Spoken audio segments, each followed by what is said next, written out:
యేసుక్రీస్తు నామంలో మీకందరికీ హృదయపూర్వక ధన్యవాదాలు తెలియపరచుకుంటూ ఈ ఉదయకాలము ఆత్మీయ ఆహారం అనే కార్యక్రమానికి మిమ్మల్ని ప్రేమపూర్వకంగా ఆహ్వానిస్తూ ఉన్నాను. బాగున్నారు కదూ? దేవుని యొక్క వాక్యం ప్రతిరోజు చదువుకుంటూ దేవునిలో ఎదుగుచు బలపడుచు ప్రభుని సంతోషపెడుతూ మీ కుటుంబాల కోసం మీరు ప్రార్థన చేస్తూ సరిగ్గా మీ సంఘాలకు వెళుచు చక్కగా నడుచుకుంటున్నారని నేను సంతోషిస్తూ ఉన్నాను. దేవుని యొక్క వాక్యములో ఒక మాట మీకు వినిపించాలని నేను ఆశపడుచు ఉన్నాను. అపోస్తల కార్యము 3వ అధ్యాయము 6వ వచనము చూస్తే, అంతటా పేతురు, వెండి బంగారములు నా యొద్ద లేవు గాని నాకు కలిగినదే నీకు ఇచ్చుచూ ఉన్నాను. నజరేయుడైన యేసుక్రీస్తు నామమున నడువమని చెప్పి వాని కుడి చేయి పట్టుకుని లేవనెత్తెను. వెంటనే వాని పాదములను చీలమండలము బలం పొందెను. వాడు దిగ్గున లేచి నిలిచి నడిచెను.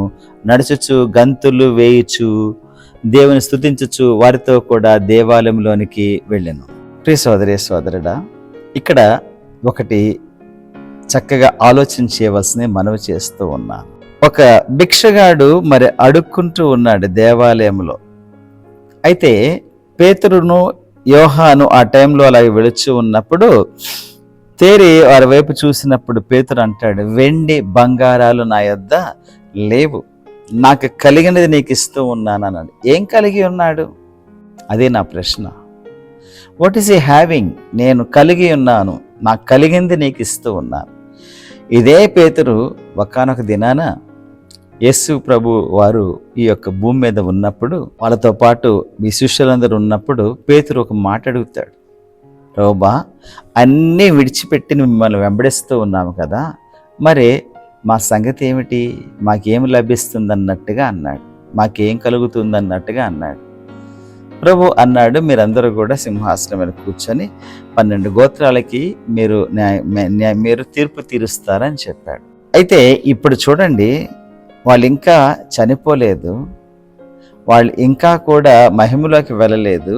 కానీ ఇదే పేతురు ఇక్కడ అంటున్నాడు, ఎప్పుడైతే పరిశుద్ధాత్మ శక్తి పొందిన తర్వాత అంటున్నాడు, నాకు కలిగినది నీకు ఇస్తూ ఉన్నాను. అప్పుడేం కలిగలేడు, ఇప్పుడేమి కలిగి ఉన్నాడు?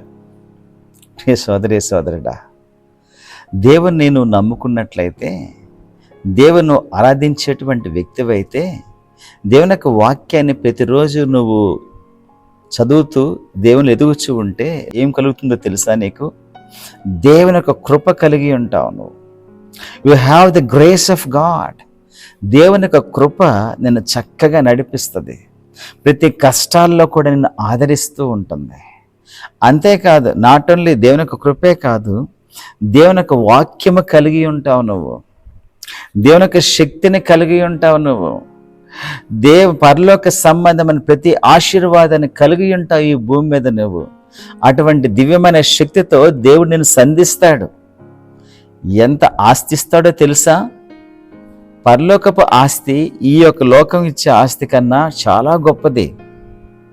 ఏమండి, డాక్టర్లందరూ కూడా నయం చేయలేనటువంటి వ్యాధిని నీవు దేవుని యొక్క కృప కలిగి ఉంటే, నువ్వు ప్రార్థన చేయగానే అది స్వస్థత పొందుతున్న సంగతి నువ్వు తెలుసా? ఎటువంటి దెయ్యం పట్టిన ఏ వ్యక్తినన్నా సరే నువ్వు అట్లా యేసు ప్రభు నామములో లేచి నడువు, లేకపోతే వెళ్ళిపో అని చెప్పినప్పుడు అవి జరుగుతాయన్న సంగతి నీకు తెలుసా? నువ్వు ఇంకా ఏం కలిగి ఉన్నావు? యేసు నామాన్ని ధరించుకునేటువంటి అనుభవంలోకి నువ్వు వెళుచూ ఉన్నావు. You have the name of Jesus, you have the grace of Jesus, you have the power of Jesus. ఇవి నువ్వు కలిగి ఉంటూ ఉన్నావు. కాబట్టి ప్రియమిత్రమా, దేనికి అధైర్యపడకు. నీకు కలిగిన దాన్ని బట్టి నీవు అనేకులకి ఇచ్చేటువంటి వ్యక్తిగా ఉంటూ ఉండాలి. దేవుని యొక్క శక్తిని వేరే వాళ్ళకి రుచి చూపించే అనుభవంలోకి నువ్వు వెళ్ళాలి. దేవుని యొక్క ప్రేమని ఇతరులకు పంచుకునేటువంటి వ్యక్తిగా నువ్వు ఉండాలి. దేవుని యొక్క కృప మహదైశ్వర్యమును అనేక మందికి నువ్వు ఇచ్చేటువంటి వ్యక్తిగా, ఆ కృప వల్ల స్వస్థత, అదే కృప వల్ల నువ్వు వాక్య ప్రత్యక్షత, అదే కృప వల్ల దేవుని యొక్క దివ్యమైన శక్తిని కుమ్మరించేటువంటి అనుభవంలోకి నువ్వు వెళ్ళాలి. అది కలిగి ఉండాలి. అది కలిగించడానికే దేవుడు నిజంగా మనల్ని ఏమంటూ ఉన్నాడనంటే, నన్ను హత్తుకోమంటాడు, నా యందు నిలిచి ఉండే అని చెబుతూ ఉన్నాడు. ఆయన యందు నువ్వు నిలిచి ఉన్నావనంటే ఇవన్నీ కూడా నువ్వు కలిగి ఉంటావు. కాబట్టి ఉదయకాలంలో ఒక్కసారి నువ్వు ప్రశ్న వేసుకో, ఇవన్నీ నువ్వు కలిగి ఉంటూ ఉన్నావా? ప్రియ సోదరి సోదరుడుగా ఒక మాట చెప్పనా నేను, మీరు ఏమనుకోకపోతే, దేవునిలో బలపడు, చక్కగా దేవునిలో స్ట్రాంగ్గా నువ్వు జీవించు. అప్పుడు ఇవన్నీ నువ్వు కలిగి ఉంటావు.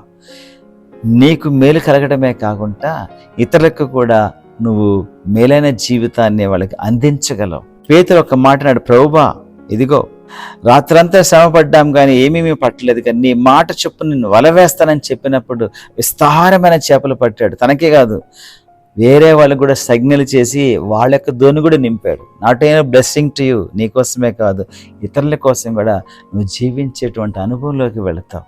అటువంటి జీవితము దేవుడు నీకు దయచేయనుగాక. ఆమేన్. ప్రార్థన చేసుకుందాం.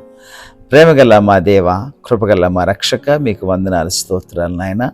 నిజమే తండ్రి, నాయన నీ యొక్క శక్తిని, నీ యొక్క నామమును ప్రభా, నీ యొక్క ప్రభా మీ యొక్క కృపను, మీ యొక్క వాక్యాన్ని కలిగి ఉన్నాం ప్రభా.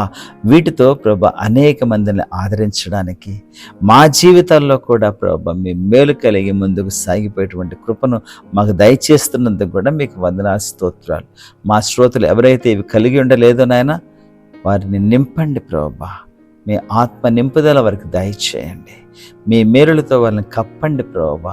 ఈ దిన ఆశీర్వాదాలతో వారిని ముందుకు సాగిపోయేటువంటి అనుభవంలోకి తీసుకొని వెళ్ళండి.